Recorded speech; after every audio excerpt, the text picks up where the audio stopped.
বন্যা কবলিত চট্টগ্রাম, ৩ পার্বত্য জেলা ও সিলেটে আজ থেকে শুরু হয়েছে স্বল্পমূল্যে খোলা বাজারে চাল, আটা বিক্রয় ও ওএমএস কর্মসূচি। দুপুরে খাগড়াছড়ির মহালছড়ি উপজেলার মাইজছড়ি বাজারে ওএমএস কর্মসূচির উদ্বোধন করেন ভূমি ও পার্বত্য চট্টগ্রাম বিষয়ক প্রতিমন্ত্রী ব্যারিস্টার মীর মোহাম্মদ হেলাল উদ্দিন। উদ্বোধনী অনুষ্ঠানে প্রতিমন্ত্রী বলেন, বন্যা কবলিত এলাকার মানুষ যাতে দ্রুত ঘুরে দাঁড়াতে পারে সেজন্য সরকারের এই কর্মসূচি। একই সাথে স্বল্পমূল্যে সরকারের এই কর্মসূচি আগামী মাস থেকে দেশব্যাপী শুরু হবে।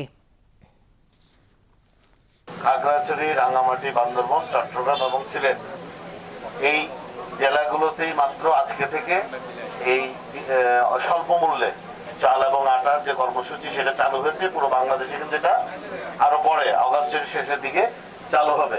এটা করা হয়েছে আমাদের মাননীয় প্রধানমন্ত্রী জনাব তারেক রহমান এমপি মহোদয়ের নির্দেশে, যাতে বন্যা পরবর্তী সময়ে এই বন্যা কবলিত এলাকার যারা জনসাধারণ আছেন, প্রান্তিক পর্যায়ে জনগোষ্ঠী আছেন, তারা যেন কোনো ধরনের অসুবিধায় না পড়েন।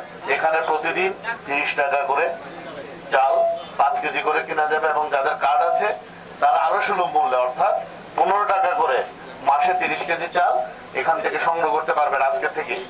তো এটা আমি নিঃসন্দেহে মনে করি যে আমাদের সরকার যেটা গণবান্ধব, জনগণের সরকার এবং জনবান্ধব সরকার, সেটা আবারও প্রমাণ করে। এবং এটা প্রমাণ করে জনাব তারেক রহমান এমপি মহোদয় শুধুমাত্র সমাজের উচ্চ শ্রেণীর নয়, উনি দেশের প্রান্তিক জনগোষ্ঠীকে নিয়ে ভাবেন, উনি দেশের প্রান্তিক জনগোষ্ঠীর সুবিধা অসুবিধা নিয়ে ভাবেন এবং তাদের যাতে খাদ্য নিশ্চয়তা থাকে, তাদেরকে যাতে আবার পুনর্বাসিত হতে দ্রুততম সময়ের মধ্যে পুনর্বাসন করা যায় সেই চেষ্টা উনি করছেন।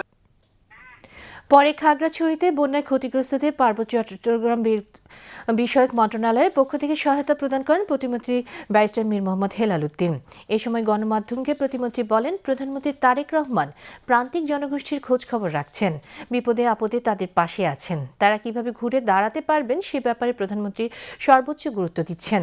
প্রতিমন্ত্রী আরও বলেন, যারা এনজিও থেকে ঋণ নিয়ে মাসে মাসে কিস্তি দেন তাদের ন্যূনতম 1 মাসের কিস্তি সুদসহ মওকুফ করতে সরকারের পক্ষ থেকে সংশ্লিষ্ট প্রতিষ্ঠানকে জানানো হয়েছে। যাদের বাড়িঘর ক্ষতিগ্রস্ত হয়েছে তাদের তালিকা করে পুনর্বাসনে সরকার সহায়তা করবে।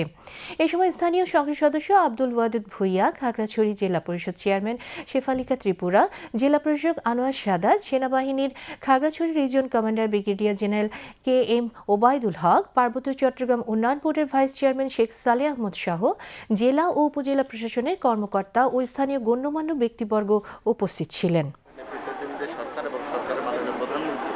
জনাব তারেক রহমান বাংলাদেশের প্রান্তিক জনগোষ্ঠীর খোঁজ খবর রাখছেন, যে কোনো বিপদে তাদের পাশে আছেন এবং যে কোনো দুর্যোগ থেকে ওনারা আবার কীভাবে ঘুরে দাঁড়াতে পারে, পুনর্বাসিত হতে পারে সেটার ব্যাপারে উনি সর্বোচ্চ গুরুত্ব দিচ্ছেন। এটি এই বার্তাটি পৌঁছে দেওয়ার জন্য এবং বিশেষ করে এটি পার্বত্য অঞ্চল বাংলার জন্য একটি বিশেষ এলাকা। আমাদের মাননীয় প্রধানমন্ত্রী যে রংধনু জাতি গঠনের প্রত্যয় ব্যক্ত করেছিলেন, সেই প্রত্যয়ের আবার উনি এটাকে প্রতিষ্ঠিত করলেন যে শুরুর থেকেই নিয়ে এরকম বাংলাদেশের ইতিহাসে হয়নি যে যেদিন প্রথম বর্ষণ হলো সেদিনই 1300 মেট্রিক টন চাল পার্বত্য মন্ত্রণালয় থেকে এই 3 ডিস্ট্রিক্টে বরাদ্দ দেওয়া হলো এবং লাগাতার একটার পর একটা ওনারা কীভাবে আরও স্বস্তিতে আসতে পারেন, ওনারা কীভাবে আবার স্বাভাবিক জীবনে ফেরত আসতে পারেন সে ব্যবস্থাগুলো করা হচ্ছে।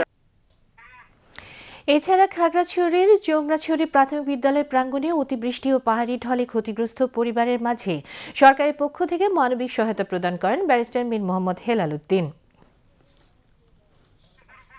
পরে খাগড়াছড়ি সার্কিট হাউসে জেলা সার্বিক বিষয়ে ঊর্ধ্বতন কর্মকর্তা, রাজনৈতিক নেতৃবৃন্দ ও গণ্যমান্য ব্যক্তিবর্গের সাথে এক মতবিনিময় সভায় মিলিত হন প্রতিমন্ত্রী ব্যারিস্টার মীর মোহাম্মদ হেলাল উদ্দিন।